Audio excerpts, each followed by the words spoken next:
নমস্কার। এই অবগাহন সাহিত্য পত্রিকায় আপনাদের সকলকে স্বাগত জানাই। আজ অত্যন্ত গুরুত্বপূর্ণ একটি দিন। আজ বাঙালির একটি উৎসবও। আপনারা জানেন যে আজ রথযাত্রা। আপনাদের সকলকে শুভ রথযাত্রা। এবং সেই সঙ্গে বাংলা সাহিত্য জগতের এবং বাঙালি সংস্কৃতি জগতের স্বনামধন্য ভারততত্ত্ববিদ অধ্যাপক সুকুমারী ভট্টাচার্যের জন্মদিন। আজকের দিনেই প্রফেসর সুকুমারী ভট্টাচার্য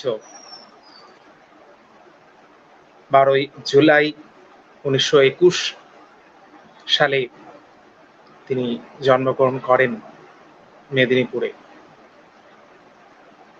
তো আমরা ইতিপূর্বে প্রফেসর সুকুমারী ভট্টাচার্য স্মারক বক্তৃতার একটি পর্ব করেছিলাম এবং অত্যন্ত গুরুত্বপূর্ণভাবে আমাদের সঙ্গে ছিলেন। সেই বক্তৃতা প্রদান করেছিলেন প্রফেসর তপোধীর ভট্টাচার্য।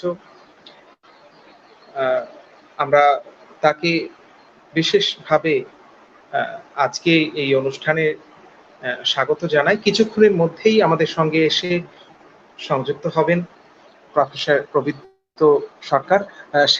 স্যার এসছেন। হ্যাঁ, তপোধীর ভালো আছো তো? হ্যাঁ, আছি।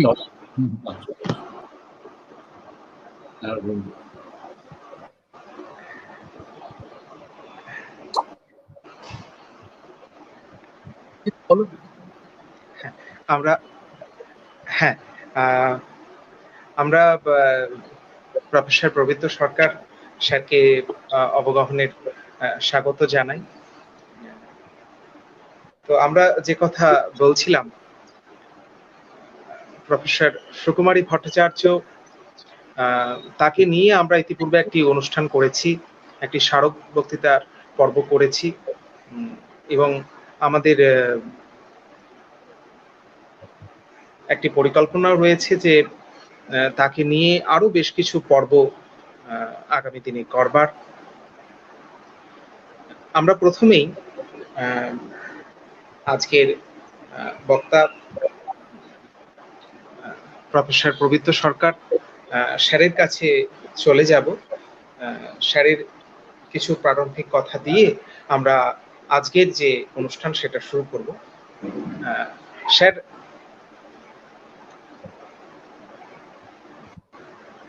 আপনি যদি প্রারম্ভিক কিছু কথা বলেন। এই ওয়েবিনারে যারা উপস্থিত আছেন আমার অত্যন্ত স্নেহভাজন পণ্ডিত মানুষ, অধ্যাপক তপোধীর ভট্টাচার্য, অরিন্দ্রজিৎ, এবং যারা দেখছেন এবং শুনছেন তাদের কাছে, অনেকের কাছেই সুকুমারী ভট্টাচার্যের নাম খুব অজানা নয়, কিন্তু সাধারণভাবে আমরা যাদের সাধারণ পাঠক বলি তাদের কাছে তার নাম কতটা পৌঁছেছে আমার একটু সন্দেহ আছে। এটা তাদেরও অপরাধ নয়, সুকুমারীদেরও অপরাধ নয়। আসলে প্রথম দিকে তিনি যে এলাকায় কাজ করেছেন সেটা একটা পাণ্ডিত্যের এলাকা এবং অসাধারণ কাজ করেছে। তপোধীর অনেক ভালো বলতে পারবে, কারণ তপোধীর সাক্ষাৎভাবে তার ছাত্র এবং তার কাছে পিএইচডিও করেছে তপোধীর, যাতে আমি খুব ভুল না করে থাকি। কিন্তু আমি তাকে তো পেয়েছিলাম সহকর্মী হিসেবে, আর নানা সূত্রে তার বিষয় জেনেছি। কিছু খবর, কিছু স্মৃতি, একসঙ্গে বসে অনেক সময় অধ্যাপকদের যে ঘর আছে সেখানে আড্ডা দিয়েছি, কথাবার্তা হয়েছে, কখনো কখনো তার হয়ে টুকটাক কাজ করেছি। এর মধ্যে থেকে অত্যন্ত তীক্ষ্ণধী, স্নেহশীল এবং অসম্ভব পণ্ডিত, কিন্তু সেই সঙ্গে সঙ্গে আবার মানুষের জন্য, সাধারণ মানুষের জন্য এবং বিশেষভাবে নারীদের জন্য তার একটা বিশেষ ধরনের সমবেদনা এবং ছিল, চেতনা ছিল। আমরা জানতাম যে বাঙালি খ্রিস্টান পরিবারের মেয়ে। পরে আমি জেনেছি নাট্যকার বাদল সরকারের কাছ থেকে, বাদল সরকারের বোধহয় পিসিমা বা এই ধরনের কিছু ছিলেন তিনি।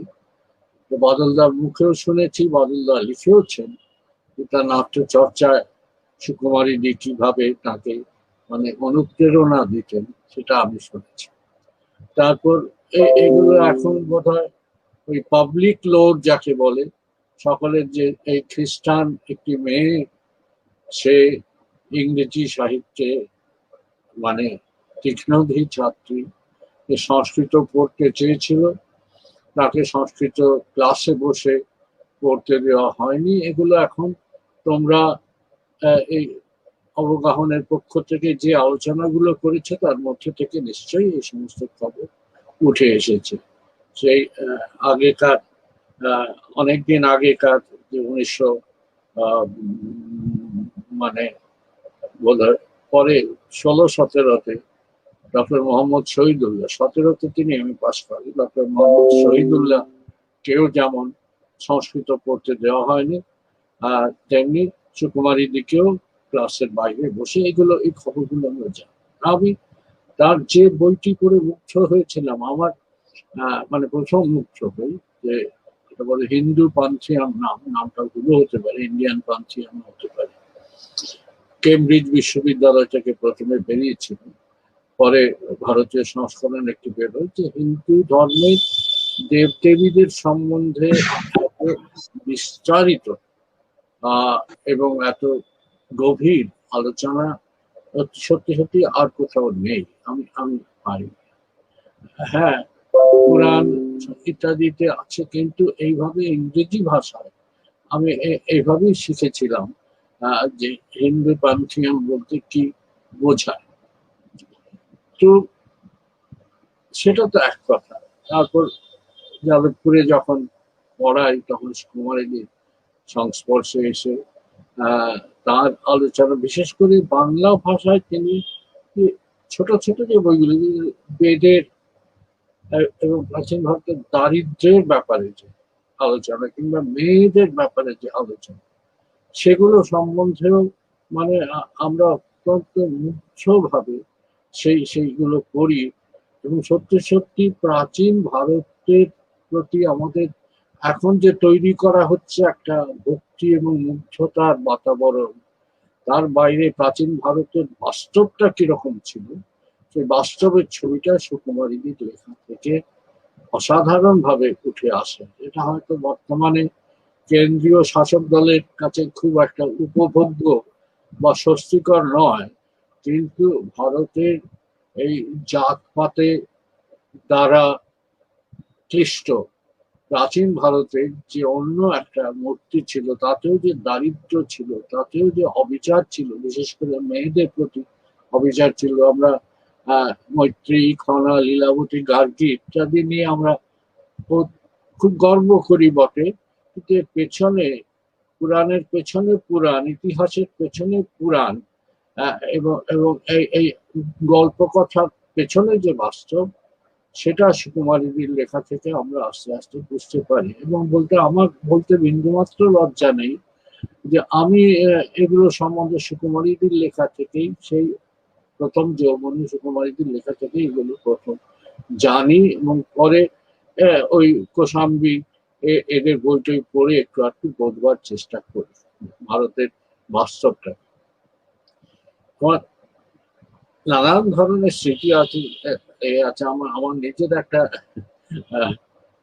আছে যে পিতার্থতার ব্যাপার, যে সুকুমারীকে দিকে নিয়ে আমি একবার ছোটদের জন্য একটা লেখা লিখিয়েছিলাম, সেটা হচ্ছে মহাভারতের একটা গল্প। সেটা শিশু সাহিত্য সংসদ থেকে আমাকে বলেছিল যে এই মঙ্গল কাব্য, রামায়ণ, মহাভারত এইগুলো ওরা ছোট ছোট বই করে আহ বাচ্চাদের জন্য ছবি টবি দিয়ে প্রকাশ করতে চায়।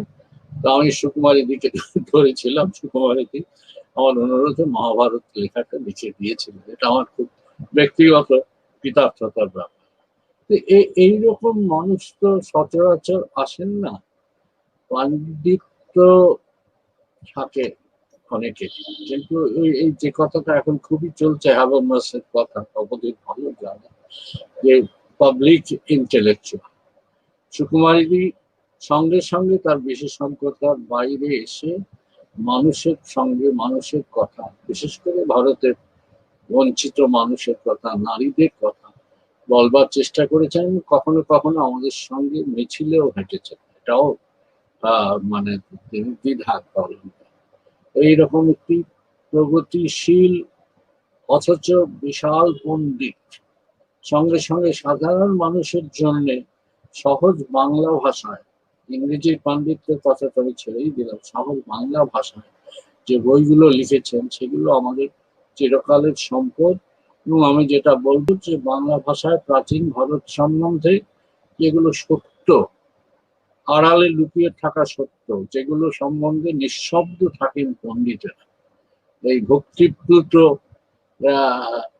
আরতির বাইরে, উচ্ছ্বাসের বাইরে পণ্ডিতেরা যে কথাগুলো বলেন না, সুকুমারীদি সেই কথাগুলো বলেছে। ফলে তার শতবর্ষে আমি আমি মানে একজন বাংলা সংস্কৃতির বা লেখাপড়ার জগতের একজন তুচ্ছ গ্রাহক হিসেবে সুকুমারীদির স্মৃতিকে আমি আমার প্রণাম জানাই। এবং আমি মনে করি এই অবগাহনের এই চেষ্টা, সুকুমারীদির জীবন এবং তার কাজকে অনেক মানুষের কাছে পৌঁছে দেওয়ার চেষ্টার জন্য আমি এই অবগাহনকে অভিনন্দন জানাই। আমি এখানেই শেষ করছি, এরপরে আমি শুনবো নিশ্চয়ই তপোধীরের কথা।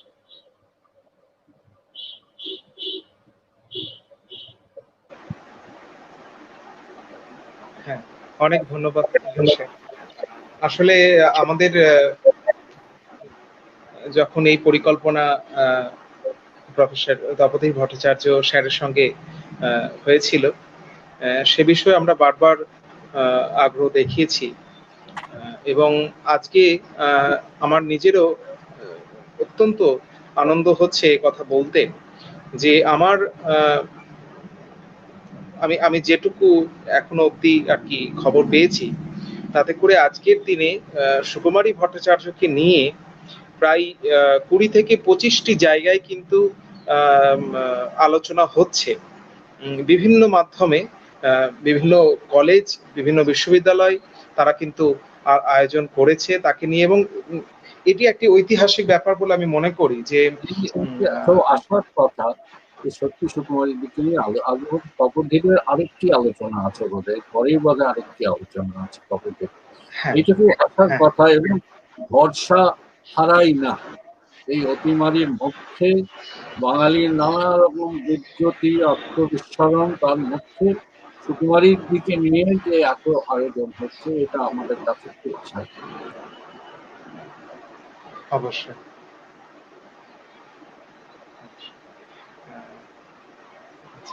তো পবিত্রদা যথার্থই বলেছেন, খুবই সংক্ষেপে যা বলেছেন খুবই যথার্থ উচ্চারণ আজকের দিনে খুব জরুরি, যাতে আমরা সুকুমারী ভট্টাচার্য নামের যে আশ্চর্য মানবী, তাকে যেন আমরা ভালোভাবে বুঝে নিতে পারি। আমাদেরই স্বার্থ, আমরা খুব একটা ভালো নই তো কেউ এই মুহূর্তে, তো সেই সময়ে যদি আমরা তাকে আমরা পুনরালোচনা করি, পর্যালোচনা যদি করি, তাহলে এই জীবন পথে চলার ভরসা অনেকটা বেড়ে যায়।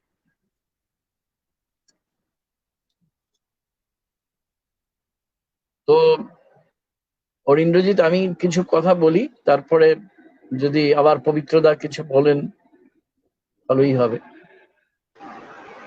হ্যাঁ হ্যাঁ হ্যাঁ স্যার, অবশ্যই অবশ্যই।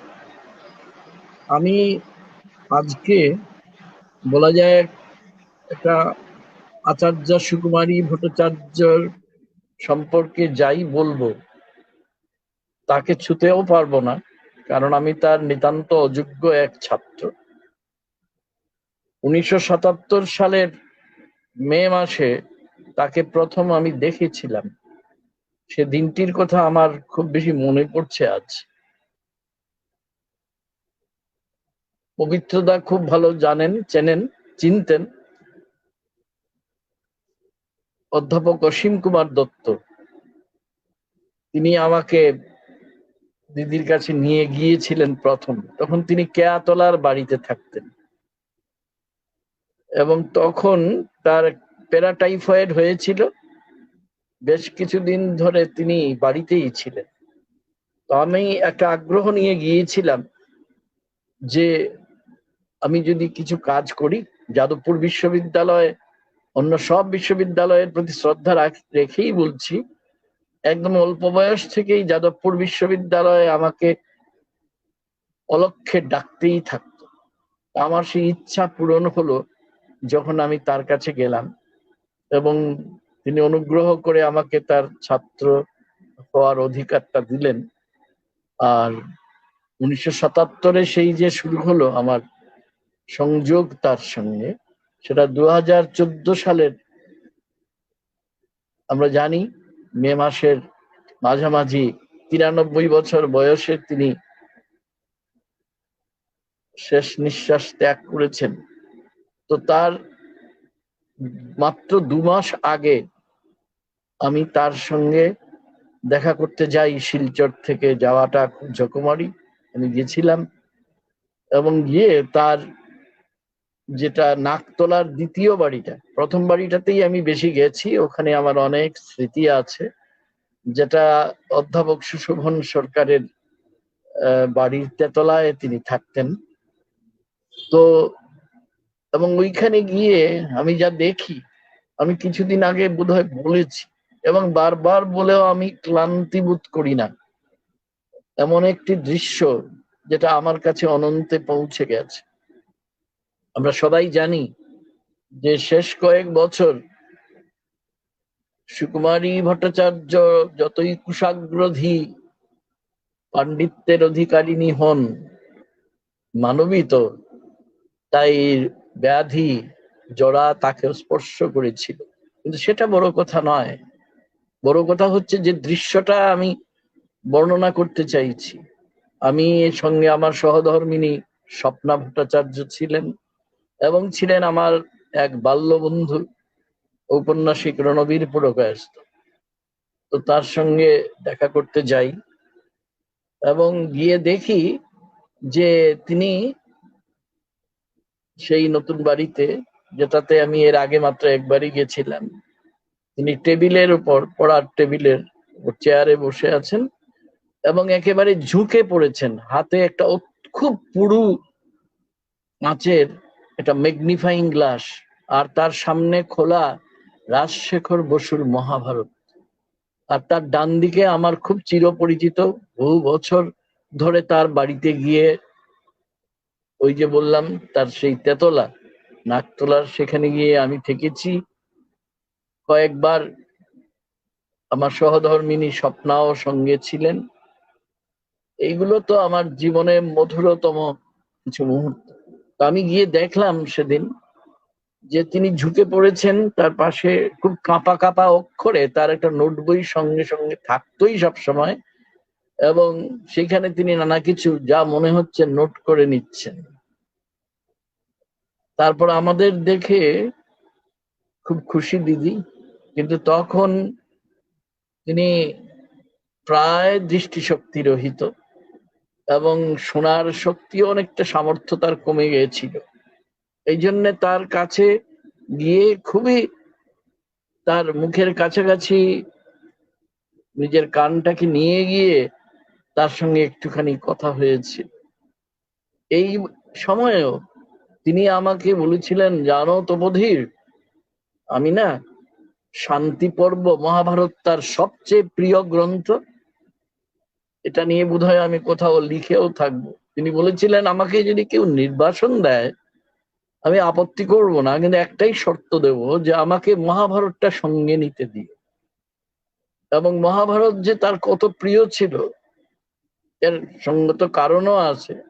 আমি হয়তো তার লেখা একটি বইয়ের প্রাচীন ভারতে নারী ও সমাজের মধ্যে মহাকাব্য মহাভারত বলে যে প্রবন্ধ আছে তার অতি সামান্য একটা অংশ দিদির দৃষ্টিভঙ্গিটা বোঝানোর জন্য হয়তো আপনাদের পড়ে শোনাবো আজ। তো আমি সেই যে গেছিলাম মার্চ মাসে 2014 সালে, তখন গিয়ে আমি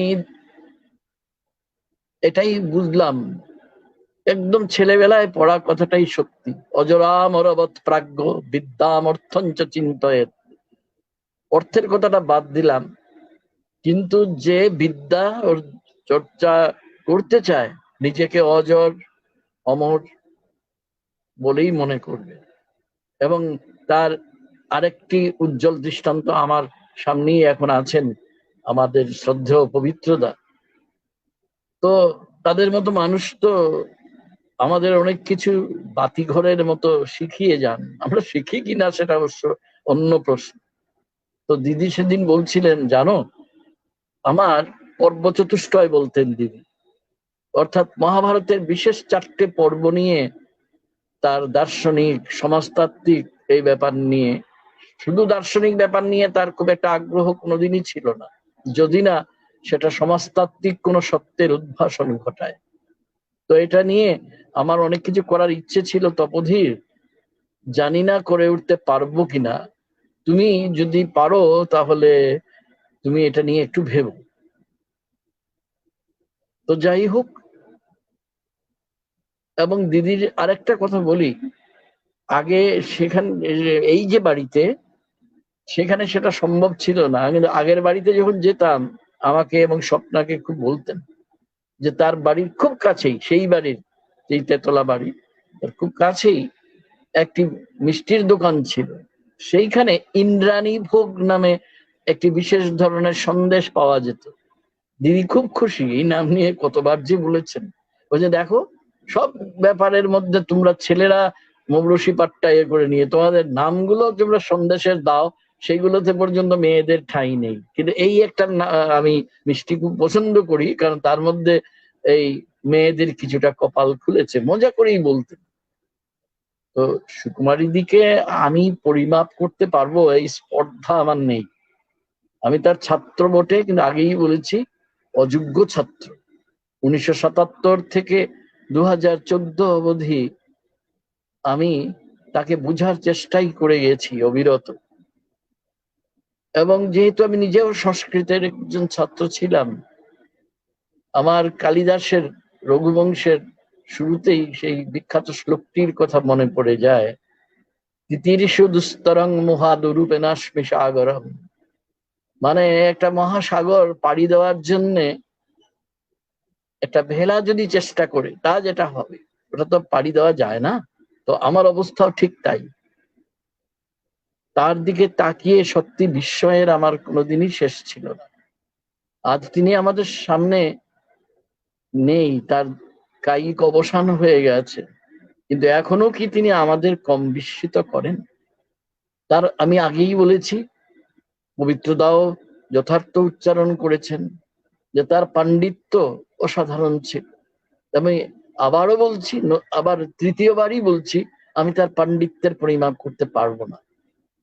তবে আমি যেটা বুঝেছি তার খুব কাছে গিয়ে, তার কাছে তো পিএইচডির গবেষণা করতে গিয়েছিলাম, কিন্তু এবং যখন গেছিলাম, পবিত্রদা নিশ্চয়ই ক্ষমা করবেন এবং সেই সঙ্গে যারা আছেন শুনছেন দেখছেন তারাও, যদি এর মধ্যে কোথাও আমারও নিজের অজান্তে কোনো উদ্ধত্ত প্রকাশ পেয়ে যায় গিয়ে থাকে, এখন যেটা বলতে যাচ্ছি, আমি যখন গেছিলাম তার সঙ্গে দেখা করতে 1977 সালে মে মাসে, ইতিমধ্যে আমি 3টে বিষয়ে MA করে ফেলেছি।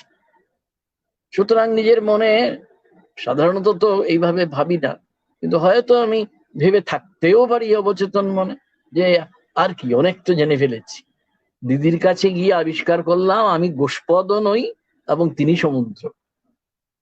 আসলে পড়া যে শিখতে হয়, লিখতে চাই আমরা প্রত্যেকেই, লিখিও যে যেমন পারি, কিন্তু সেটা যে শিখতে হয় তার কাছে না গেলে কি কোনোদিন বুঝতে পারতাম? কোনোদিন কি জানতে পারতাম যে লেখাপড়া এমন একটা জিনিস যাতে কোনো শেষ নেই, কেবল নতুন নতুন আরম্ভ আছে।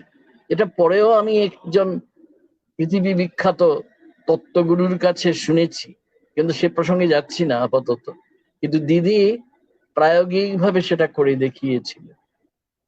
এবং আমার নিজের গল্পটা থাক, নিজের গল্প একেবারেই গুরুত্বপূর্ণ না, ততটুকুই এটা বলার মতো যতটা দিদির সঙ্গে তা জড়িয়ে আছে। আমার মনে আছে যে আমি আর এর আগে আরো একটা দুটো কথা বলি, দিদির কি ছিলেন সেটা বুঝতে সাহায্য হয়। তো আমি তো গেলাম তার সঙ্গে, অসীম বাবু নিয়ে গেলেন এবং গিয়ে বললেন, আচ্ছা কোন বিষয় নিয়ে কাজ করবে ভেবেছো? আমি ভেবেই গিয়েছিলাম যে সংস্কৃত মহাকাব্য আর বাংলা 19 শতকের বাংলা মহাকাব্যের একটা তুলনামূলক আলোচনা কিছু করবো। করবে তো ভেবেছো, তুলনামূলক আলোচনা নিয়ে কিছু তাত্ত্বিক বই পড়েছো কি? তো তার কাছে গিয়ে মিথ্যে কথা কি বলবো, আমি বলি না পড়িনি দিদি। না ম্যাডাম, যেই না ম্যাডাম বলা সঙ্গে সঙ্গে এক বকুনি, ম্যাডাম বলছো কি, তুমি আমাকে দিদি বলে ডাক। আর জীবনে অবশ্য ম্যাডাম বলিনি, দিদি বলেছি। তো তুমি এটা পড়বে, এবং শুধু তাই না, আমাকে মুখে মুখে এরপরেও অবশ্য আরো কয়েকবার বলেছেন, মহাকাব্য পড়তে চাইছো, তুমি তো সংস্কৃত মহাকাব্য নিয়ে পড়বে, কিন্তু মনে রাখবে তোমার বিষয় হয়তো সংস্কৃত মহাকাব্য, কিন্তু পৃথিবীর যেখানে যত বড় মহাকাব্য আছে তাদের ব্যাখ্যা সহ তোমার পড়ে নিতে হবে। তখন আমি প্রায় হৃৎকম্প হওয়ার মতো জোগাড়। বলেন কি তিনি, আমি বললাম যে এই সেরেছে, পাঠশালার মতন পড়া ধরবেন। আর যদি বলেন ও এইসব অনেক মাস্টারমশাইরা বলে থাকেন, কিন্তু এগুলো না শুনলেই হয়, আপনি কি আর জিজ্ঞেস করবেন? হম, দিদির ক্ষেত্রে সেটা অসম্ভব ছিল। যদি কোন একটা বই পড়েছি বলে যে কি পড়েছো, কি কি পড়েছো শুনি, তখন আমতা আমতা করলে তো চলবে না। কিন্তু বলে যে, কিন্তু তার আরেকটা প্রশ্ন ছিল ভারী ভারী চমৎকার, এটা থেকে আমি খানিকটা শিখেছি, যে তুমি পড়েছো বুঝলাম, কিন্তু বলো তো তুমি যে বইটা পড়লে সেটার নির্যাসটা তোমার কাছে কি? তো এইখানে তো যদি না পড়ে থাকি তো আটকে যেতে হবে। তো এই ছিলেন দিদি। আর দিদি আমাকে তখন বারবার বলেছেন, পরেও বলেছেন, যে দেখো তোমাকে তুলনামূলক সাহিত্য যেমন পড়তে হবে তার তাত্ত্বিক এবং প্রায়োগিক দিক নিয়ে, তেমনি তোমার ওই তো বললামই প্রতীচ্যের মহাকাব্য তোমাকে পড়তে হবে। সংস্কৃত মহাকাব্য আমি ভেবেছিলাম যে ওই যেমন সবাই ভাবে আর কি, যে আর্য মহাকাব্য মানে রামায়ণ মহাভারত আর আলংকারিক মহাকাব্য পড়েই আমার কাজ শেষ হয়ে যাবে। ও মা, দিদি বললেন এটা চলবে না, তুমি ঐতিহাসিক মহাকাব্যগুলো তুমি পড়বে। সংস্কৃততে একটা সাবজনর তো তৈরি হয়েছিল, পড়েছি, এবং শুধু পড়েছি বললে হবে না, এটা সম্পর্কে কি কি আছে যাও ন্যাশনাল লাইব্রেরিতে, এবং আরো কত জায়গায় যে তিনি পাঠিয়েছেন তখন, এবং তার সুবাদে অনেক বিখ্যাত মনীষীদের সঙ্গে আমার যোগাযোগ হয়ে গিয়েছিল। এটাই বড় লাভ। তিনি আমাকে যশোধরা বাগচির কাছে পাঠিয়েছেন, তিনি আমাকে তখন দেবীবাবু ছিলেন, দেবীপদ ভট্টাচার্যের কাছে পাঠিয়েছেন। আর অলংকার শাস্ত্র না পড়লে তো হবে না, তার চিন্তা ভাবনার মধ্যে অনেক তফাৎ ছিল, যদিও দুবার উপাচার্য হয়েছিলেন, রসতত্ত্বের উপর ভালো বইও আছে, তার কাছে গেছি, এবং আরো কত জায়গায় যে গেছি। কিসের জন্য? তখন আমি অতটা হয়তো বুঝতে পারি, আজ বুঝতে পারি যে তুমি ওই নিজে যে আধারটা যে ছোট সেটা একটু বোঝার চেষ্টা করো, এবং দেখো গিয়ে আমি তাদের কাছে পাঠালাম যাদের আধারটা বড়, এবং তাই আধেও বড়। দিদি তো এভাবেই পাঠ দিয়েছিলেন আমাকে, জীবন সম্পর্কে পাঠ, বিদ্যা চর্চা সম্পর্কে পাঠ। অনেক পরে বা কি আরো আগে মনে নেই, গুরু মিলে লাখে লাখ, চেলা না মিলে এক, কথাটা শুনেছি, এবং যেটা সম্পূর্ণ উল্টো কথা। চেলা মিলে লাখ লাখ, গুরু না মিলে এক। সত্যি তার মতো আর কেউ হবে না কখনো, এটা এক নম্বর কথা। আর দ্বিতীয়ত প্রায়োগিক দিকে বলি, দিদি মানে সাংঘাতিক মানে ভাবা যায় না এরকম নিয়ম নিষ্ঠ ছিলেন, যাকে বলে পাংচুয়ালিটি তার এইরকম ছিল। তো আমি দেখুন, আমি শিলচর থেকে গেছি, আমি যখন গেছি তখন একটানা গুয়াহাটি থেকে ব্রডগেজে আসা যেত না। আমরা নিউ বঙ্গাইগাঁও বলে একটা জংশন আছে আসামের পশ্চিম প্রান্তে, তো সেইখানে গিয়ে কত কষ্ট করে যে এসেছি। এবং তখন কেউ বিশ্বাস করবেন না হয়তো আপনারা যারা শুনছেন, সেখানে রিজার্ভেশন এইগুলোর বালাই আরো কয়েক বছর পরে হয়েছে। এবং সে এক রোমহর্ষক কাহিনী, কিন্তু আমার কথা থাক, কত ভাবে যে আমাকে ট্রেনে চড়তে হয়েছিল, মানে কষ্টটা হয়েছিল। তারপরে আমি শিলচরের ছেলে, কলকাতা আমি চিনিই না কিছু, কিন্তু আমি থাকতাম সাধারণত নানা জায়গায়। তবে শেষ দিকে ওই ইন্ডিয়া হোটেল বলে একটা হোটেল থেকে, সেখানে একবার বাস চেঞ্জ করতে হতো। কোন বাস কোথায় যায় জানি না তো, কি করে যাব তার কেয়াতলার বাড়িতে জানি না তো। কিন্তু আমি তার ভাবটা হচ্ছে, আমি জানি না বাবু তোমাকে কত করে যে আমাকে ওই ও লিখতে দিয়েছিল, তুমি যা করতে চাও আমাকে একটু লিখে নিয়ে এসো তো। এবং তখনই বলে দিয়েছিলেন তুমি বাংলায় ইচ্ছে করলে করতে পারো, কিন্তু আমি তোমাকে বলছি তুমি ইংরেজিতে করো। ইংরেজিতে করো বলে ঠিক আছে দিদি আপনি যেটা বলছেন। তো আমি এটা লিখে নিয়ে গিয়েছিলাম, তারপর সেটাকে রক্তিম অক্ষরে চর্চিত করে তারপর তিনি বল এই দেখো এটা এইভাবে করতে হয়, ওটা ওইভাবে করতে হয়। ওটা যেন পরের দিন গেলাম। তারপরে আমি শিলচর ফিরে আসার আগে আরেকদিন সময় দিলেন, ধরে নিন সময় ছিল বিকাল 5:30 বা এরকম কিছু। আমি যেতে যেতে, কারণ এই বাস পরিবর্তন করে আসা এইগুলো করে, আর মফস্বলের ছেলে আমি, আমার 15 মিনিট টিনিট দেরি হয়ে গিয়েছিল। তো তারপর আমি তো গেলাম, দরজা তিনি খুলেছেন ঠিকই, তারপর বললেন প্রশ্ন কি চাই। আমি তো অবাক, কি চাই মানে, তো তোমার কটার সময় আসার কথা ছিল? যে আমি দিদি আপনিই তো আমাকে আসতে বললেন, তুমি কটার সময় আসতে বলেছিলে? না বাসে সমস্যা তো, ওসব আমি জানি না, আজকে আমি ব্যস্ত আছি, আজকে তুমি এসো। ভয়ানক রাগ হয়েছিল, মিথ্যে কথা বলবো না। দূর ছাই, কোথায় শিলচর আর কোথায় কলকাতা। আমি এলাম, উনি বুঝতেই চাইলেন না যে আমি একটা বাইরের ছেলে, আমি এইসব হাঙ্গামা করে এসেছি যে সেটাই তো অনেকখানি। কিন্তু এরপরে আমার একেবারে মনে মনে কান মুলে নিয়েছিল যে আর যেন এরকম ভুল না হয়। নিয়ম নিষ্ঠা কাকে বলে তাকে আমি দেখেছি। তারপর তার বাড়িতে যখন থাকার সৌভাগ্য হয়েছিল, একেবারে ঘড়ির কাঁটা ধরে উঠতে হবে। আমি একটু অলস ধরনের মানুষ, উঠতে টুটতে একটু দেরি টেরি হতো, কিন্তু ওইখানে কান খাড়া হয়ে গিয়েছিল যখন বলতেন সেই সময়ে ব্রেকফাস্টের এতে চা খাওয়ার জন্য আসতে হবে। তারপরে রবীন্দ্রসঙ্গীত শোনা, তার একটা সেই পেল্লায় পুরোনো দিনের মারফি রেডিও ছিল, টিভি ইত্যাদি কোনোদিন দেখিনি, তো টিভি তো আর অনেক পরের কথা। তো সেইখানে তিনি রবীন্দ্রসঙ্গীত শুনতেন বেশ কিছুক্ষণ, একদম ঘড়ি ধরে। তারপর বলতেন এবার আমি পড়তে যাব। আমি ঘুমতেও না, অন্য কাজেও না, আমি পড়তে যাব বলে তিনি বল তুমি এবার নিজের কাজ করো। ব্যাস, এই এই যে ব্যাপারটা, এই যে শিক্ষণীয় ব্যাপার, তেমনি ঘড়ি ধরা, চান করতে হবে, খাওয়া দাওয়া তার সঙ্গে। এবং আরেকটা মজার কথা বলি আজকে, খানিকটা হয়তো নন একাডেমিক হচ্ছে জানি না, কিন্তু আজকে এই কথাগুলো বলতে খুব ইচ্ছে হচ্ছে আমার। বলছি দিদি, কিন্তু উনি তো আমার মায়ের মতোই। আমার মায়েরও এবছর 7 আষাঢ় 100 বছর মানে শুরু হলো। মানে তিনি তার থেকে দিদি মায়ের থেকে 1 বছরের বড় ছিলেন। মনে মনে তো জানতাম তিনি আমার দ্বিতীয় মা, আমার বিদ্যাপথে আমাকে তিনি জন্মই দিচ্ছেন নতুন করে। কিন্তু দিদি ডাকতাম।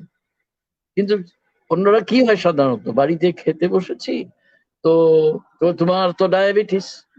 আর তার বাড়িতে কখনো প্রফুল্লদা ছিলেন তার সহকারী, আর শেষের দিকে সন্ধ্যা বলে সেই মেয়েটিকেও আমি কোনোদিন ভুলবো না, এত সেবা এবং শুশ্রূষা করেছে দিদির। তো তিনি দেখে বলতেন তোমাদেরকে আর ভাত দিও না। আমি শেষে প্রথম দিকে তো খুব আড়ষ্ট ছিলাম, স্বাভাবিক, এত বড় মাপের একজন পণ্ডিত আর আমি বাইরে থেকে গেছি ইত্যাদি। কিন্তু শেষে আমারও একটু মুখ খোলা শুরু হয়েছিল। আমার দিদি একই কাণ্ড, আপনি আমাকে খেতেই দিচ্ছেন না, বলে আমি কি তোমার শত্রু, তোমাকে আমি খেতে দেবো? এই ব্যাপারগুলো আরো ঘটতো। তো আসলে কি জানেন তো, পণ্ডিত হয়তো অনেকেই হয়ে থাকেন, আছেন, নিশ্চয়ই আছেন। আজকালকার এই যে অত্যন্ত দুর্ভাগ্য পীড়িত যে সময় আমাদের, এর মধ্যেও আছেন কিছু পণ্ডিত, তারা সত্যি প্রণম্য, কিন্তু সেই সঙ্গে তারা মানুষ হিসেবে কত বড় আমি জানি না। আমি একটু এলোমেলো ভাবে আমি আপনাদের আরেকটা গল্পই বলবো, গল্প না, আমার বাল্যবন্ধু সেই পাড়াতেই থাকে, আমরা একসঙ্গে প্রথম ভাগ থেকে পড়েছি। এবার সে কলকাতায় বেড়াতে গেল, ততদিনে 2-2.5 বছর চলে গেছে, আমি পিএইচডি সাবমিট করিনি। আর তার সঙ্গে ছিল একজন বিখ্যাত লোক, তাকে এক ডাকেই চিনবেন পবিত্রদা, নির্মল কান্তি ভট্টাচার্য। কিন্তু তখন সেই নির্মল না, তখন সে শিলচরে কলেজে পড়ায়, গুরুচরণ কলেজ। তো আমি আমি আমার পরিচিত কেউ হলেই, এমনকি আত্মীয় বা বন্ধুস্থানীয়, আমি আমার যেমন লোকে যেমন মনুমেন্ট দেখাতে নিয়ে যায়, আমি দিদিকে দেখাতাম। তো আমি তখনও তিনি আছেন, যাদবপুর বিশ্ববিদ্যালয় থেকে অবসর নেননি। তো আমি দিদিকে আগে বলে দিয়েছিলাম, ফোন করে গিয়েছিলাম যে অমুক সময় তুমি আসবে। তো দিদি, আমি তার সেই 4 তলা থেকে তিনি নামবেন, আমি তার জন্য অপেক্ষা করছি। আমার সঙ্গে আমার বন্ধু, তার নাম মাধবেন্দ্র এবং নির্মল কান্তি, এরা আছে। তো সাধারণত কি হয়, এত বড় মাপের একজন মানুষ দেখলে আমরা তো আগে নমস্কার করব। দিদি তাদের দুজনকে হতবাক করে দিয়ে, তাদের নমস্কার করার সুযোগ না দিয়ে নিজেই আগে নমস্কার করলেন। এই গল্পটা পরে কতবার যে আমার বন্ধুরা আমাকে বলেছে যে এটা অভিভূত হওয়ার মতো বিষয়। এছাড়া আমি নিজের চোখে দেখেছি যে দিদির সঙ্গে মাঝে মাঝে তার বিভিন্ন একাডেমিক সভায় আমি পড়ে যেতাম, সে পিএইচডি টিএইচডি হওয়ার পরে যখন কলকাতায় আসতাম, তো তার সঙ্গে যেতাম। তিনি নেমেই যে তাকে, যাতে গাড়ির ড্রাইভার হয়তো তাকে পাঠিয়েছে কেউ আনার জন্য, নেমেই তিনি তাকে প্রথম একটা নমস্কার করে দিতেন। তখন আমি একবার দুবার দেখার পরে আমি দিদিকে, দিদি আপনি নমস্কার করছেন? বলে কেন করবো না বলতো, তার পরিশ্রম যে আমাকে আমার জন্য করলো, সেটার জন্য সামান্য নমস্কারও কি তার প্রাপ্য নয়? তো এমন মানুষকে যদি সবসময় দেখি চোখের সামনে, একটা অদ্ভুত অনুভূতি হয়, তাই না? যে এবং দিদির খুব প্রিয় ছিল মহাভারতের সে বিখ্যাত পংক্তি, নহি মানুষাৎ শ্রেষ্ঠতরং হি কিঞ্চিৎ, মানুষের চেয়ে শ্রেষ্ঠতর কিছু নেই। এরকম তো আমরা কত ভালো জিনিস পড়ি, যাকে বলে প্রাজ্ঞোক্তি। খুব ভালোই পবিত্রতার বিষয়ে বলতে পারবেন, এই প্রাজ্ঞোক্তির তো অভাব নেই, কিন্তু সেগুলো আমরা মানি কজন? দিদি তো মানতেন, নহি মানুষাৎ শ্রেষ্ঠতরং হি কিঞ্চিৎ।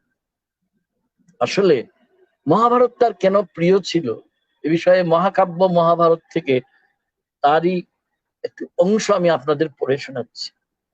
তিনি বলছেন মহাভারত কেন শ্রেষ্ঠ মহাকাব্যদের মধ্যে, কারণ তা বারবার জীবনের পুনর্মূল্যায়ন ঘটায়, যার চেয়ে মহত্তর উদ্দেশ্য সাহিত্যের আর হতে পারে না। আমি যে বইটা থেকে পড়ছি, আগেই বলেছি, প্রাচীন ভারতে নারী ও সমাজ, তার 117 নম্বর পৃষ্ঠায় আপনারা পাবেন। এতে মানুষের চরিত্রের তার শ্রেষ্ঠ সত্তার রূপান্তর ঘটে।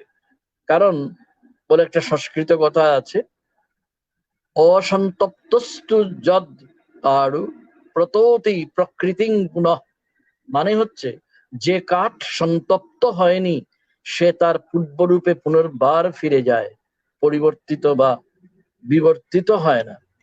সব তো পড়ে শোনানো যাবে না, যদিও আমার ইচ্ছে হচ্ছে, লোভ হচ্ছে অনেক কিছু শোনাবার।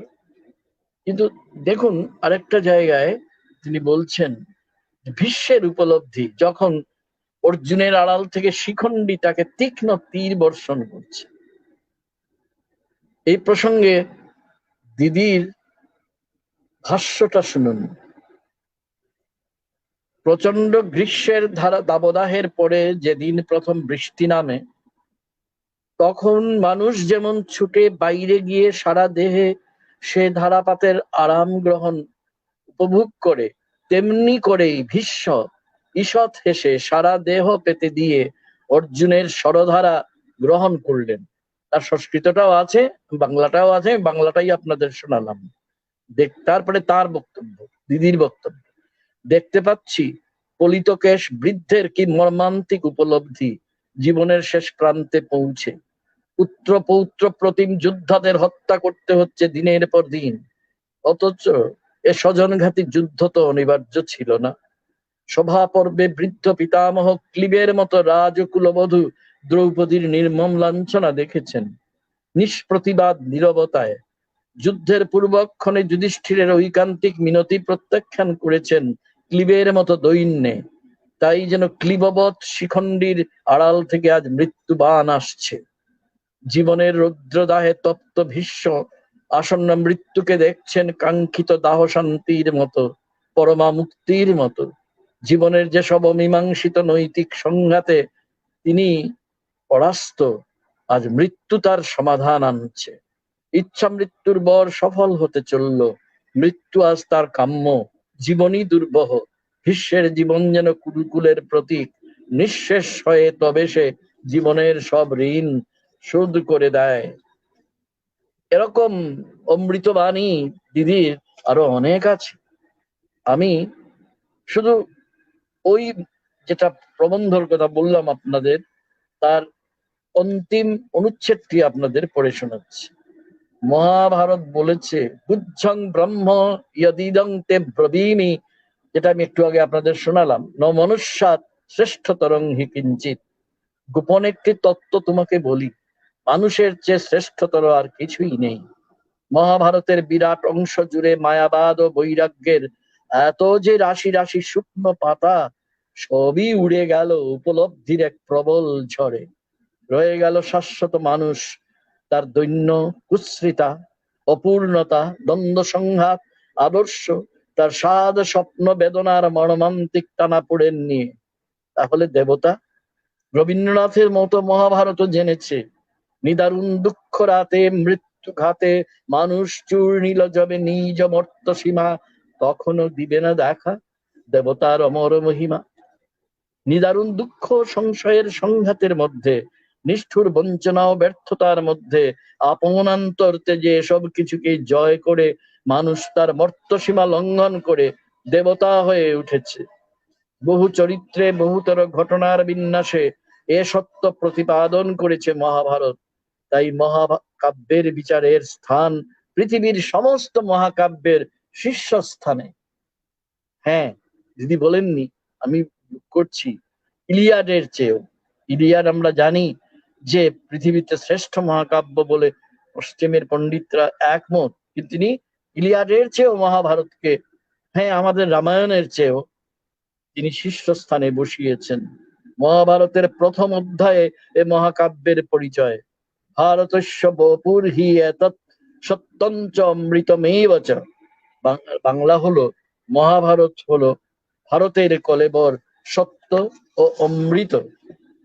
এই যে ভারত, যে ভারত আজ বিনষ্ট হয়ে যেতে বসেছে, যে ভারতকে রবীন্দ্রনাথ চিনিয়েছিলেন ভারত তীর্থ কবিতায়, শখ খুন্দল পাঠান মুঘল এক দেহে হলো লীন। তিনি তার দেহাবসানের আগেই দেখে গিয়েছিলেন যে ক্রূর কাল বৈশাখীর মতো ধেয়ে আসছে হিন্দুস্তান নীতির ভয়ঙ্কর ফেসিবাদী উন্মত্ততা।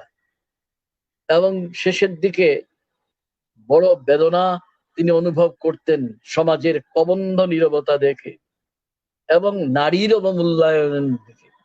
সময় থাকলে এই বিষয়টা নিয়ে আরো বেশি হয়তো কিছু বলা যেত। আমি বরং তার মহাভারত প্রসঙ্গে তার আরেকটি মন্তব্য আপনাদের শোনাই, সম্ভবত আপনাদের ভালো লাগবে।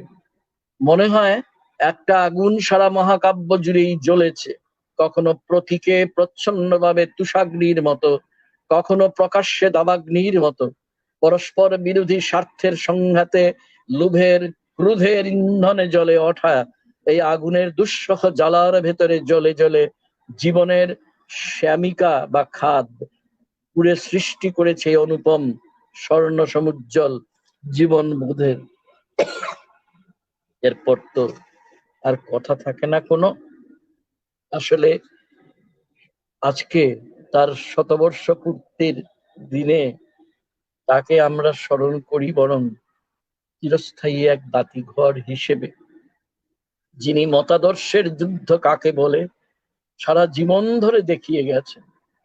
আমরা জানি তার পৃথিবী বিখ্যাত বই ইন্ডিয়ান থিওগনি, যেটা প্রকাশিত হয়েছিল কেমব্রিজ ইউনিভার্সিটি প্রেস থেকে 1970 সালে। আমরা জানি কেপি বাগচি থেকে বেরিয়েছিল তার 2টি খণ্ডে literature in the Vedic age. আমরা জানি যে তিনি পরবর্তীকালে আরো কত অসামান্য বই লিখেছেন। এদের মধ্যে সবচেয়ে আগে আমি যে বইটাকে রাখবো, বিশেষ করে আজকের মতো আমাদের মতো ভয়ঙ্কর ভাবে পীড়িত মানুষদের জন্য, নিয়তিবাদ উদ্ভব ক্রমবিকাশ, যার মূল ইংরেজিটা হচ্ছে, পাশাপাশি 1 বছরের তফাতে বেরিয়েছিল, ফ্যাটালিজম ইন এনশিয়েন্ট ইন্ডিয়া। অসাধারণ বই। এ বই না পড়লে আমাদের অনেক কিছু অসম্পূর্ণ থেকে যাবে, সেটা তো একটা। তার চেয়েও জরুরি কথা হচ্ছে এইটে, যে এই বইটা যদি আমরা না পড়ি, যে প্রতিভাবাদর্শ, কাউন্টার আইডিওলজি আজকে আমাদের মগজ ধুলাই করে চলেছে নানাভাবে।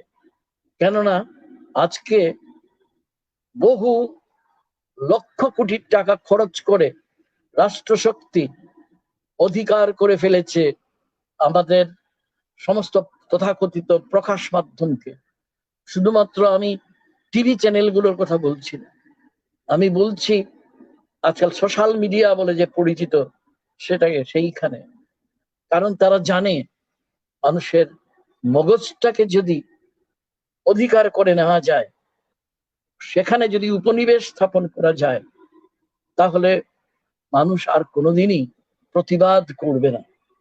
কিন্তু সুকুমারীজি, তিনি তো শিখিয়েছেন আমাদের, সময়ের চাকা যখন কেউ বা কারা বিপরীত দিকে ঘুরিয়ে দেয়, তখন আমাদের আস্থা রাখতেই হবে এনলাইটেনমেন্ট, দীপায়নে, রাখতে হবে যুক্তিবাদে, মানবিকতাবাদে, আমাদের রাখতে হবে আস্থা গণতান্ত্রিক মূল্যবোধে, নারী সত্তার প্রতি মর্যাদায়, এবং সব ধরনের অপর পরিসর, আদারনেস, যেটাকে আমরা সব সময় তাদের আমরা ছোট করে আনি,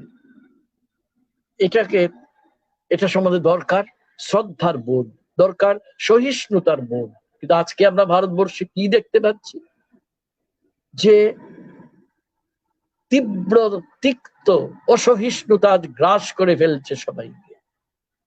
কয়েক বছর আগে নির্ভয়ার ঘটনা যখন ঘটেছিল, আমরা শিউরে উঠেছিলাম, কিন্তু আমাদের সবকিছুই কি সয়ে যাচ্ছে? উত্তরপ্রদেশে কিছুদিন আগে যে ঘটনাটা ঘটলো, একটি দলিত মেয়েকে গণধর্ষণ করে যে পুড়িয়ে মারা হলো, কি থাকতেন, কি বলতেন সুকুমারীজি যদি থাকতেন তিনি আজ আমাদের মধ্যে?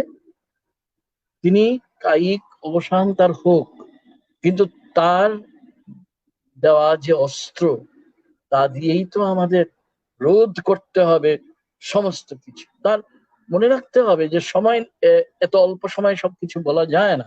তার যে ক্লাসিক্যাল সংস্কৃত লিটারেচার, সেটাও বাংলা অনুবাদ হয়েছে, ধ্রুপদী সংস্কৃত সাহিত্য। আর literature in the Vedic age, যেটা 2 ভলিউম, সেটা আমাদের পশ্চিমবঙ্গ রাজ্য পুস্তক পরিষদ সেটাকে একটা সংক্ষিপ্ত অনুবাদও সেটা প্রকাশ করেছে। এবং আমি এবং আমার স্ত্রী স্বপ্না, আমরা তখন উত্তরবঙ্গ বিশ্ববিদ্যালয়ে আমি ছিলাম, সেই সময় আমরা 6 মাসের চেষ্টায় এই বইটার ইংরেজি থেকে বাংলা অনুবাদ করেছিলাম। দিদির বদান্যতা ছাড়া এটা হতো না। এছাড়া যখনই বেরিয়েছে তার বুদ্ধিস্ট হাইব্রিড সংস্কৃত লিটারেচার, বেরিয়েছে ফেটালিজম ইন এনশিয়েন্ট ইন্ডিয়ার ইংরেজি সংস্করণটা, বেরিয়েছে ধ্রুপদী সংস্কৃত সাহিত্যের বাংলা সংস্করণ, এবং তখন শুরু হয়েছিল লিটারেচার ইন দ্য ভেদিক এজের 2nd ভলিউম, যেটা কেপি বাগচি থেকে বেরিয়েছে সেটার সময়ে। এবং তখন তিনি আমাকে বলেছিলেন, তপোধীর, তুমি কি একটা কাজ আমার হয়ে একটু করে দেবে? তোমার কিছু সময় নষ্ট হবে। দিদি বলুন কি করতে হবে? যে কিছু না, একটু এডিটিং এর কাজটা একটু দেখতে হবে তোমার। তখন আমি প্রথম দিকে, তখন আমি উত্তরবঙ্গে চলে আসতাম, ট্রেনে বা বাসে চলে আসতাম, তখনও আমি বাইরেই থাকতাম। তারপরে 2-3 বার এরকম হওয়ার পরে দিদি বললেন, ওটা সুবিধে হচ্ছে না, তুমি আমার এখানে বরং থাকো। বাস, আমি তো হাতে চাঁদ পেয়ে গেলাম আর কি। এসে থাকো এবং থেকে তুমি এইখানে এইগুলো কাজ করো। এবং আমি এই যে কয়েকটা বছর পরে, তো বললামই একটু আগে যে স্বপ্নাও কয়েকবার আমার সঙ্গে গেছেন। এবং সত্যি কথা বলতে কি, স্বপ্না তো ওর ছাত্রী নয়, আমিই ছাত্র, কিন্তু শেষ পর্যন্ত আমাকে ডিঙিয়ে ছাত্রী বোধহয় তার মনের বেশি কাছাকাছি চলে গিয়েছিল। তো সে যাই হোক, এটা তার তার যে মন, যেটা বিশল্যকরণীর মতো মন, এটা পুরোনো শব্দই ব্যবহার করলাম, তো সেই মন দিয়ে তিনি আমাদের ছুঁয়ে দিয়েছিলেন। নির্বাণহীন আলোক দীপ্তি তিনি। তো ওইখানে যা শিখেছি, বিভিন্ন সময় গল্প করতেন এবং তারপরে একসঙ্গে থাকলে যা হয়, নানা গল্প করতেন, সবসময় পড়াশোনা আলাপ করতেন তা না। ওই যে বললাম যে মানুষ, মানবী তিনি, এবং এইটি হচ্ছে সবচেয়ে বড় কথা। এমনকি ব্যাপারটা এরকম জায়গায় গিয়েছিল, আমরা তো একটু মানে বলা যায়, মানে অবশ্য এটা শুনলে আমি এখন যেটা বলতে যাচ্ছিলাম গিলে ফেললাম, পবিত্রদা হয়তো একটু বকুনি দিতেন। সেটা হচ্ছে যে আমি বলতে চাইছিলাম আমরা তো একটু পুরোনো দিনের লোক, তখনই তিনি বকুনি দিতেনই আমাকে। তো যাকগে, ওই কথাটা বাদ দিয়ে বলছি যে গুরুর সঙ্গে, আচার্যার সঙ্গে কথা হচ্ছে, তিনি তার একেবারে ব্যক্তিগত কথা, কবে অমর ভট্টাচার্যের সঙ্গে তার দেখা হয়েছিল এবং কিভাবে তাদের বিয়েটা হলো, বিয়ে হতে গিয়ে কি কি সমস্যা হয়েছিল, তারপর তার যখন, এটা একটা বলার মতো কথা, এবার সব বলা যাবে না। তো এটা হচ্ছে এই যে অমর ভট্টাচার্য তাকে একবার এটা বলেছিলেন যে তার শ্বশুর তখনও জীবিত এবং তিনি মাঝে মাঝে এই আচার ইত্যাদি ইত্যাদি করে, সন্দেশ ইত্যাদি করে তিনি পাঠাতেন শ্বশুর বাড়িতে। একবার নাকি অমল বাবু তাকে বললেন যে সুকুমারী, তুমি কি ভাবছো আচার করে, আচার বানিয়ে আর সন্দেশ টন্দেশ বানিয়ে তুমি কজনের মন জয় করবে? 10 জন, 20 জন? কিন্তু তুমি যদি এর জায়গায় একটু বই লেখো এবং পরিশ্রম করো, তাহলে অনেক বেশি মানুষ তোমাকে জানবে এবং তুমি অনেক বেশি মানুষের কাছে তুমি পৌঁছতে পারবে। দিদি বলছেন, এটা শোনার পরে বলে হলো তাই তো। আসলে যুগং যুগেন যুজয় বলে সংস্কৃততে একটা কথা আছে। সংস্কৃতের ছাত্র ছিলাম তো, মাঝে মাঝে সংস্কৃত চলে আসছে, দুঃখিত। মানে যোগ্য মানুষের জন্য যোগ্য মানুষই থাকেন। 4 lectures on tragedy বলে অক্সফোর্ড ইউনিভার্সিটি প্রেস থেকে যে অমল বাবুর বইটা বেরিয়েছিল, এবং তাকে তিনি চলে গেলেন অকালে 1970 সালে কর্কট রোগে। এবং তারপরে তার বাড়িতে যে তার নামে দিদি Amar Bhattacharya centre for European studies করেছিলেন, সেখানে সত্যজিৎ রায় এসে বক্তৃতা দিয়েছিলেন। সত্যজিৎ রায় কিন্তু অমলবাবুর ছাত্র, দিয়েছিলেন এবং এরকম। এবং পরবর্তী প্রতি বছরে একবার হতো। একবার আমি শুধু থাকার সুযোগ আমার হয়েছিল, দূরে ছিলাম তো সবসময় যেতে পারতাম না। এবং ওইখানে আমার খুব লাভ হয়ে গিয়েছিল। আমি একটা বইয়ের কথা বলি, এইটা বইয়ের কথা বোধহয় আমি অন্যত্র বলে থাকি। আমি তখন ওই পিএইচডির কাজগুলো করছি, আর তার বাড়ি লুবির মতো তৃষ্ণার্তের মতো আমি তাকিয়ে তাকিয়ে দেখি তার বইগুলো। তো ওইখানে একটা বই ছিল, আমি তো একসময় ইংরেজিরও ছাত্র ছিলাম, তো জি উইলসন নাইট আমাদের খুব নামজাদা একজন, তার হুইল অফ ফায়ার বলে শেক্সপিয়ারিয়ান ট্র্যাজেডির উপর অসাধারণ আলোচনা। তো তার ভাই ডব্লিউ জ্যাকসন নাইটের লেখা ইনিড অর্থাৎ ভার্জিলের ইনিডের এপিক এন্ড অ্যানথ্রোপোলজি নামে একটা বই, এটা নাও তো পড়ো, দেখো এপিক পড়তে গেলে কেন সাংস্কৃতিক নৃতত্ত্বটা জানতে হয়, এবং আগে তো তিনি বলেই ছিলেন প্রাচীন ইতিহাস জানতে হয় ইত্যাদি। এইভাবে ধরে ধরে যে শেখানো, এটা তো যে সত্যিকারের গুরুর কাজ। এবং দিদি এটাই তিনি শিখিয়েছিলেন। আমি কিছুই শিখতে পারিনি, আমি তো আগেই বলেছি যে আমি তার প্রাচীন ভারতের মধ্যে সেভাবে পরিক্রমাও করতে পারিনি, কিন্তু একটা জিনিস বোধহয় দিদির কাছে খানিকটা বুঝেছি। সেটা হচ্ছে আমি যে, অনেকে আজকাল জানে আমি একটু তত্ত্ব সন্ধিৎসু, মূলত পশ্চিমী সাহিত্যের তত্ত্ব সন্ধিৎসু। একই সঙ্গে আমার কিন্তু যাত্রা শুরু হয়েছিল সংস্কৃত ছাত্র হওয়ার সুবাদে সংস্কৃত সাহিত্য তত্ত্ব নিয়ে, যদিও সে সম্পর্কে আমার একটা বই মাত্রই কয়েক বছর আগে বেরিয়েছে। দিদি তখন বলতেন যে তত্ত্বটা তুমি মনে রাখবে, তত্ত্বটা কিন্তু কুড়ুলের মতো, তিনি কুড়ুল বলতেন না, কৃপানের মতো ব্যবহার করো না, প্রদীপের মতো ব্যবহার করো। কি অসাধারণ কথা নয়? এবং এই জন্য তোমাকে তো জানতে হবে, তপোধীর বিস্তর পড়তে হবে, বিস্তর পড়তে হবে। এই কথা শুনে একটু ঘাবড়ে যাওয়ারই কথা, আমিও ঘাবড়ে গিয়েছিলাম খুবই, কিন্তু পরে পড়ার মজাটা তিনি আমার মধ্যে একদম ঢুকিয়ে দিয়েছিলেন। তো তার কাছে কথা বলতে বলতে মনে পড়ে গেল যে পরম্পরায় খুব বিশ্বাস তিনি করতেন। তিনি তার কাছে যে কত গল্প শুনেছি, একদম ভাষাচার্য সুনীতি কুমার চট্টোপাধ্যায়ের, যিনি তার গুরু। আমরা জানি সুকুমারীদের একটা বইও আছে, পশ্চিমবঙ্গ বাংলা একাডেমি থেকে বেরিয়েছে, চমৎকার একটি ছোট মাপের কিন্তু বই। তো সেখানে অনেক কিছু শুনতাম, অনেক কিছু।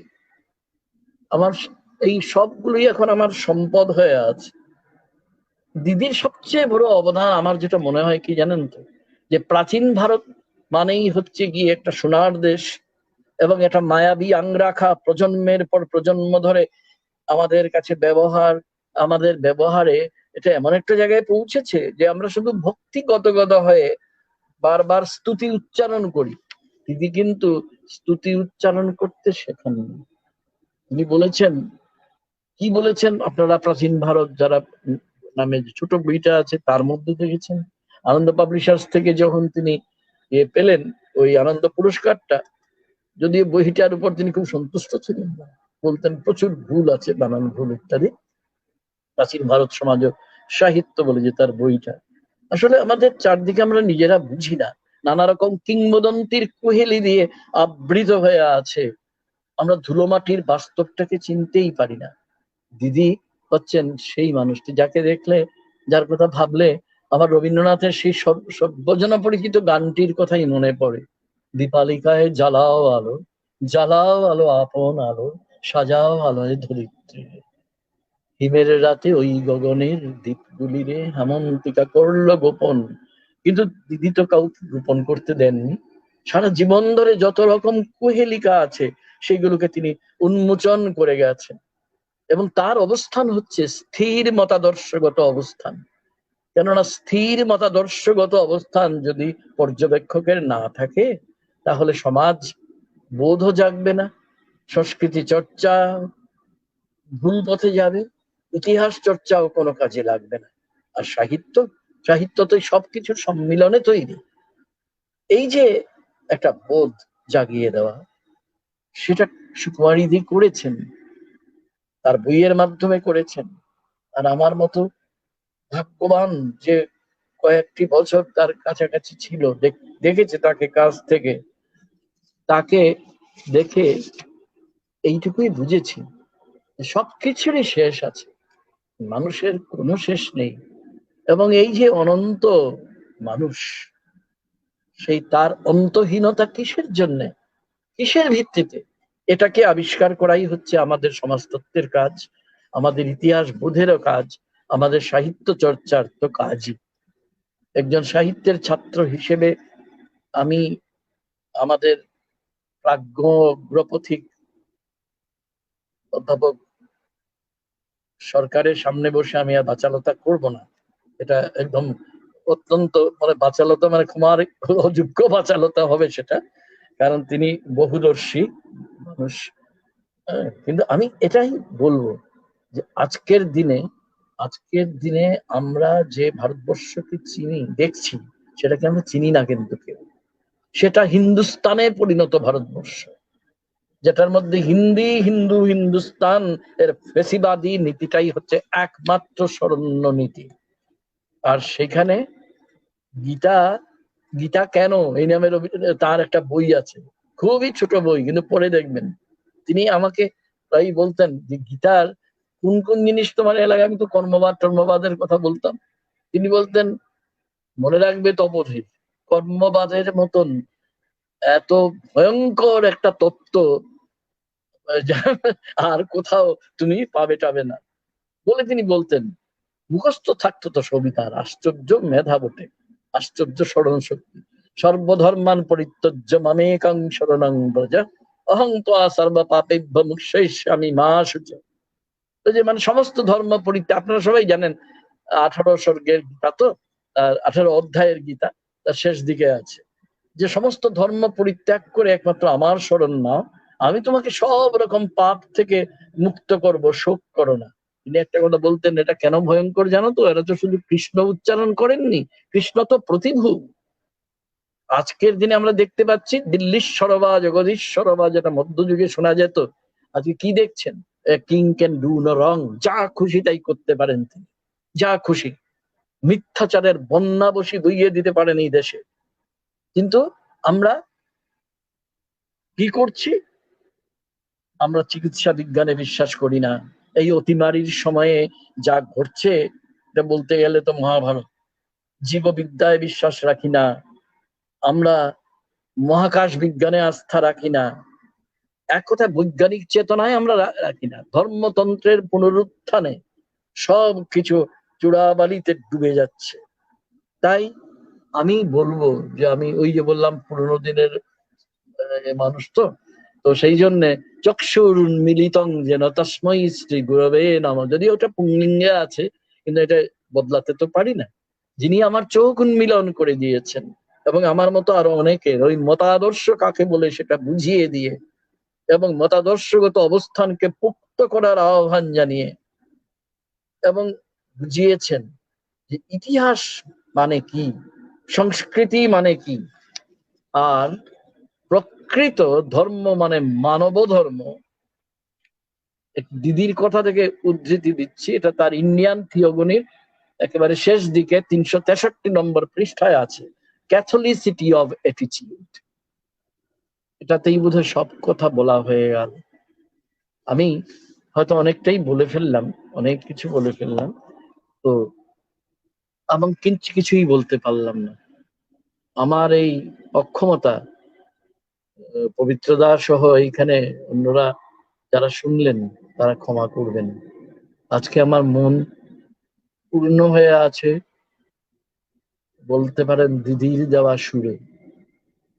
সেই সুর যতদিন আমি সক্ষম থাকবো, যদি আমার মধ্যে বাঁচতে থাকে অনুক্ষণ, তাহলে মনে করব যে আমি দিদির আশীর্বাদ একটু হলেও পেয়েছি।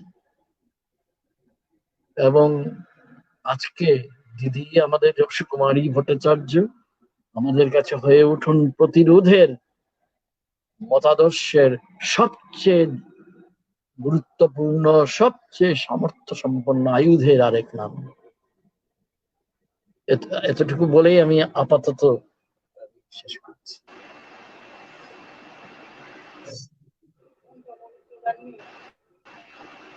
এখানে যারা দর্শক আছেন তারা তাদের উদ্দেশ্যে জানিয়ে রাখি, স্যার তো শেষ দিকে বললেন যে তার আচার্যা একটা সময় তার চোখ খুলে দিয়েছিল। আপনারা হয়তো অনেকেই জানেন না, আজকে তপোধীর স্যারের চোখে চশমা পরে বসবার কথা ছিল, কিন্তু স্যারও হয়তো সেইটা প্রায় ভুলে গেছিলেন যে আচ্ছা আচ্ছা স্যারকে, হ্যাঁ, কেননা আজ থেকে 3 দিন আগে স্যারের চোখের অপারেশনেরও হয়েছে। আসলে এরকমই হয় যে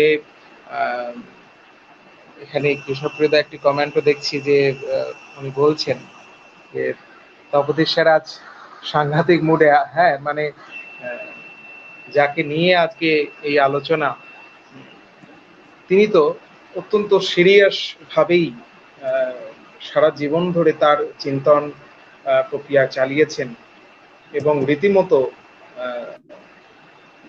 বলা যায় যে প্রথম থেকেই, যখন থেকে তার খ্রিস্ট ধর্ম গ্রহণ আরম্ভ করে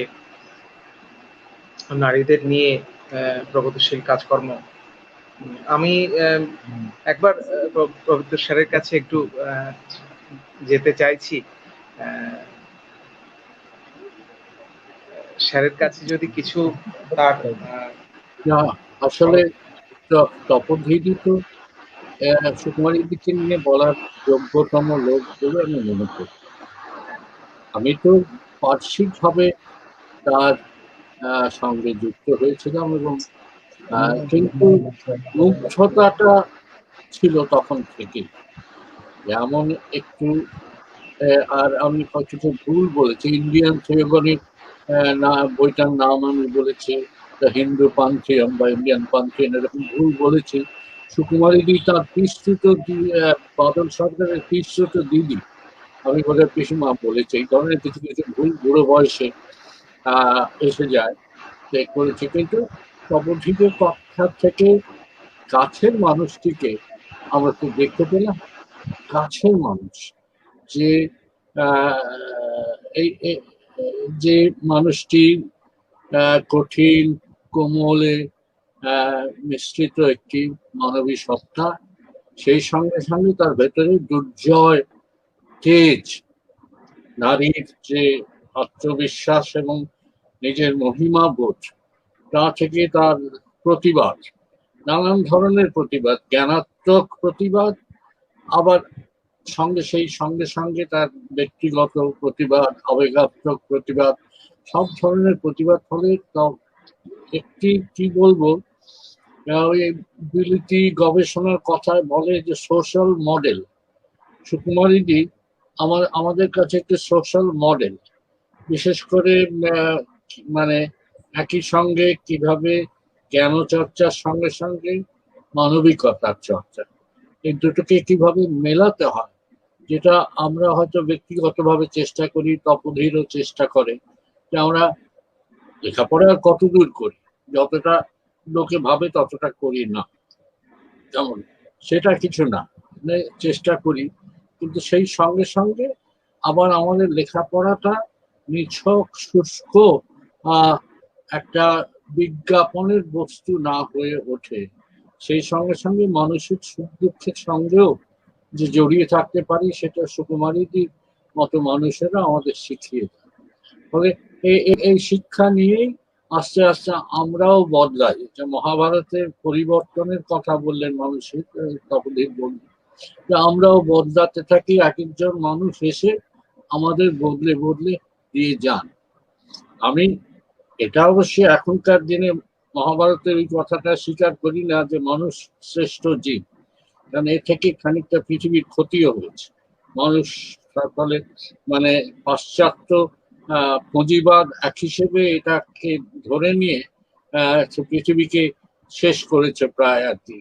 মানুষের জন্যই সবকিছু, প্রকৃতি ঠিক নয়, অন্য প্রাণীরা কোনো গুরুত্বপূর্ণ নয়, আমরা তাদের খেয়ে ছিঁড়ে খুঁড়ে ব্যবহার করে শেষ করে দিয়েছি, না নয়। সেটা সে সময়কার দর্শনের দিকে ঠিকই আছে, মানুষ সম্বন্ধে মহিমাবোধ প্রাচীন পৃথিবীতে খুব স্বাভাবিক। এখনকার আমরা অন্যরকম একটা কিছু শিখছি, কিন্তু সেই সঙ্গে সঙ্গে এটাও তো ঠিক যে মানুষের জন্যও প্রচুর করবার আছে।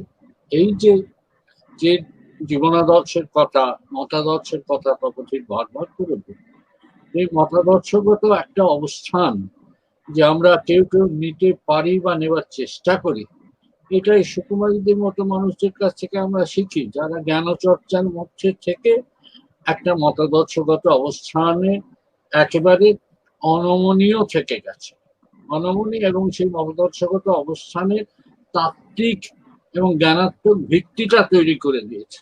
প্রাচীন আমরা আমাদের ইতিহাসকে কিভাবে দেখব, আমরা আমাদের পুরাণকে কি ভাবে দেখব, আমরা আমাদের পুরাণের আগেকার বৈদিক যুগকে কিভাবে দেখব, এই দেখাটা যে শুধু ভক্তির দেখা নয়, এই দেখাটা যে ইতিহাসের দেখা, বিশ্লেষণের দেখা, বিজ্ঞানসম্মত দৃষ্টিভঙ্গি দিয়ে দেখা, ইতিহাসের আড়ালে যে একটা ইতিহাস ছিল, সেটা তো সুকুমারীদের মতো মানুষেরা আবিষ্কার করে দিয়ে গেছেন, আমাদের সামনে তুলে ধরেছেন একেবারে।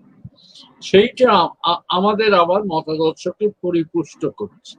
ফলে এই মানুষটা একটা শতবর্ষের ব্যাপার নয় বা একটা তার জন্মদিনের ব্যাপার নয়, এটা আমাদের প্রতিদিনকার কাজকর্মের মধ্যে, বিশ্বাসের মধ্যে এই মানুষেরা উপস্থিত থাকেন, এই উপস্থিত থাকা দরকার, এটি আমি মনে করি। একেবারে যথার্থ বলেছেন অধ্যাপক পবিত্র সরকার, যে এটা আমাদের প্রতিদিনের চর্চার বিষয়, আমাদের আচরণে তার পরিস্ফুট হওয়ার বিষয়, এবং নিজের কাছেই নিজের পরীক্ষা দেওয়ারও বোধহয় অবকাশ এভাবে ঘটে। একদম যথার্থ বলেছেন তিনি। সুতরাং আমার এইটাই নিবেদন যে তার বই তো পাওয়া যায় এখন 5 খণ্ডে বেরিয়েছে, বাংলা অন্তত, ইংরেজি পাওয়া যায় না, ইংরেজিগুলো আলাদা আলাদাই আমাদের খুঁজতে হয়। যে যেটা ওই অধীর অধীর বাবুই তো তার নাম, অধীর বিশ্বাস মশাই, তিনি তার গাংচিল প্রকাশনী থেকে প্রবন্ধ সংগ্রহ বের করেছেন। আমরা যদি একটু সময় করে, কারণ এই 5 খণ্ড একটু পড়েনি, তাহলে ভীষণ ভালো। আর আরেকটি কথা আমি কোথাও লিখে থাকতে পারি, যে তার যে ম্যাগনাম অপাস বলে আমি মনে করি ইন্ডিয়ান থিওরনি বইটা, যেটা আরেকটা বাংলা অনুবাদ আমাদের মতো বাঙালিদের জন্য ভীষণ জরুরি ছিল। মানি এটা সম্পূর্ণতই অত্যন্ত প্রগাঢ় বৈদগ্ধ্য সম্পন্ন একটি বই, কিন্তু তার মানে কি এই যে আমরা বাংলা ভাষায় যারা চর্চা করি, আমাদের কাছে সেটা চিরকালই অধরা থাকবে? এই কাজটা যদি কেউ কেউ করেন, অন্তত উদ্যোগী হয়ে, খুব ভালো হয়। এগুলো হচ্ছে একাডেমি বা সাহিত্য পরিষদের কাজ, জানো, বা বিশ্ববিদ্যালয়গুলোর কাজ। কিন্তু বিশ্ববিদ্যালয়গুলো এখন এত অকাজে ব্যস্ত, আকাদেমিও কি করছে আমি জানি না।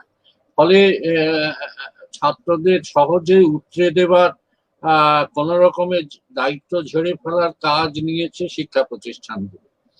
তার বদলে এই যে আসল কাজগুলো, যে ইন্ডিয়ান থিওগনির মতো একটা সারা পৃথিবীতে মর্যাদা প্রাপ্ত একটা বই, এবং এর তুলনা নেই। প্রাচীন ভারতের মানে হিন্দুদের দেবতা সংস্থান সম্বন্ধে, তাদের পারস্পরিক সম্পর্ক এবং তাদের যে ব্যাপারটা, এরকম বই আর নেই। এটা সারা পৃথিবীর অনেক ভাষাতেই অনুবাদ হওয়ার যোগ্য, কিন্তু আমাদের লজ্জার কথা যে আমরা বাংলা ভাষাতে এখনো এটা অনুবাদ করে উঠতে পারিনি।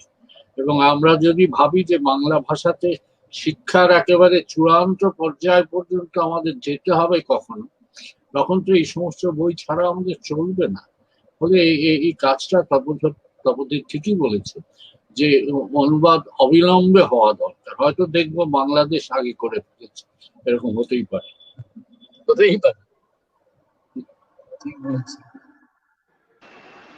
আমি এখানে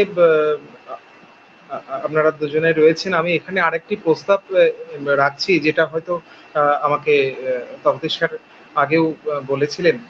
সেটা হচ্ছে সুকুমারী ভট্টাচার্যের ইন্ডিয়ান থিওগনি বা women and society in ancient India, legends of Devi বা বুদ্ধির সাহেবের সংস্কৃত লিটারেচার, এই সমস্ত যে গ্রন্থগুলিকে নিয়ে যদি আলাদা আলাদা পর্ব ধরে আলোচনা করা যায়, সেটা আমার মনে হয় এটা উত্তম প্রস্তাব। এখন পরবর্তী ধাপে, কারণ তাকেই যখন আমরা স্মরণ করবো বর্ষব্যাপী, নানাভাবে করতে পারি, কিন্তু এটা একটা তুমি উত্তম প্রস্তাব দিয়েছো অরিন্দ্রজিৎ, যে আমরা যদি তার যে প্রধান বইগুলো যেগুলো, এগুলো নিয়ে যদি আমরা আলাদা আলাদা এক একটি আমরা অধিবেশন করতে পারি, তন্নিষ্ঠ আলোচনার মাধ্যমে যদি আমরা তাকে আমাদের কাছে ফিরিয়ে আনতে পারি, এইটাই বলি আমি, তো তাহলে খুব ভালো। এটাই জরুরি কাজ এই মুহূর্তে, কারণ আমাদের একটা বড় লড়াইয়ের মাঝখানে আমরা এসে গেছি, আমরা বুঝি বা না বুঝি। সেটা হচ্ছে ভারতবর্ষ নামক যে দেশটি আজকে হারিয়ে যেতে বসেছে চূড়াবালিতে, নানা রকমের চূড়াবালিতে, চতুর্দিকে সারি সারি চতুর্গৃহ আমরা দেখতে পাচ্ছি। তো সেখান থেকে যদি আমাদের উদ্ধার করতে হয়, হিন্দুস্তানীভূত ভারতবর্ষকে যদি ফিরিয়ে আনতে হয়, রবীন্দ্রনাথ যে ভারত তীর্থ কবিতার কল্পনা আমাদের দিয়েছেন, যে উত্তুঙ্গ আদর্শ দিয়েছেন, সেইখানে যদি আমাদের ফিরিয়ে আনতে হয়, তাহলে এটা আমরা নিশ্চেষ্ট হয়ে বসে না থেকে অন্তত সুকুমারী দিকে ওই এক মানে অবলম্বন করেই আবার এই কাজটা শুরু করতে পারি। দেখো, অনুবাদ গুলো কাউকে দিয়ে করানো যায় কিনা, আমাদের পাবলিশার যারা চেনাশোনা আছেন তারা কাউকে দিয়ে অনুবাদ করাতে পারেন কিনা এটা দেখো। হ্যাঁ, এটা একটা চেষ্টা করা যাবে, এটা একটা আলাপ করা, অনেক আগেই আলাপ করা উচিত ছিল, কিন্তু ঠিক আছে, শতবর্ষ উপলক্ষেই হোক, উদ্যমটা শুরু হোক।